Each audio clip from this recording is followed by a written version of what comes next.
High, চলে এসেছি আবার একটা নতুন মিনি ব্লগ নিয়ে। তো কলেজের ক্লাসটা সারা করার পর এখন আছে আমরা বাসের অপেক্ষায়, তারপর যাব বাড়ি। তো তোমরা জানো আমি একদম ডাইরেক্ট কলেজ থেকে পড়াতে যাই। তো আজকে আমার পড়ানো ছিল না বলে বাড়ি চলে গিয়েছিলাম। তো বাড়িতে ভাত টাত খেয়ে ঘুমিয়ে টুমিয়ে উঠে হচ্ছে যে একটুখানি চাউমিন খেতে ইচ্ছে করছিল, তাই একটুখানি বাড়ি নিচে চাউমিন। তো মা গিয়েছিল বাজারে, মাকে বলেছিলাম একটুখানি ফুচকা আনতে, তো মা ফুচকা এনেছিল। ফুচকা টুচকা খাওয়ার পর আমার এদিকে চাউমিনটাও হয়ে গেছিলো, একটুখানি চাউমিন খেয়ে নিচ্ছিলাম। তো এটা হলো আমাদের বাড়ির ছোটো রাক্ষস। মানে আমার কিছু জিনিস ও যদি না ভাগ মেরে খায়, ওর পেটের ভাতগুলো হজম হয় না। কার কার ভাই বোনেদের মধ্যে এরকম হয় আমাকে একটু বলো। তো বাবা এনেছিল পেঁয়াজি, তো গরম গরম চায়ের সাথে পেঁয়াজি আমার তো দুর্দান্ত লাগে, তার জন্য একটুখানি পেঁয়াজি খেয়ে নিলাম। তারপর চলে এসেছিলাম পড়তে, কারণ আমার অনেক কিছু পড়ার ছিল। তো একটুখানি পড়াশোনা করে নিলাম, কারণ কলেজ গেলেই তো হবে না, পড়াশোনাও করতে হবে।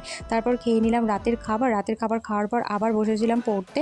তো পড়তে পড়তে আমার আবার রাতে খিদে পেয়ে গিয়েছিলো। ভাইও ওই ঘরে পড়ছিল, তো ভাই বানিয়েছিল এই চিকেন পকোড়াটা। তো চিকেন পকোড়া খেয়ে নিলাম। তো বাই, আসছি আবার একটা নতুন ভিডিও নিয়ে।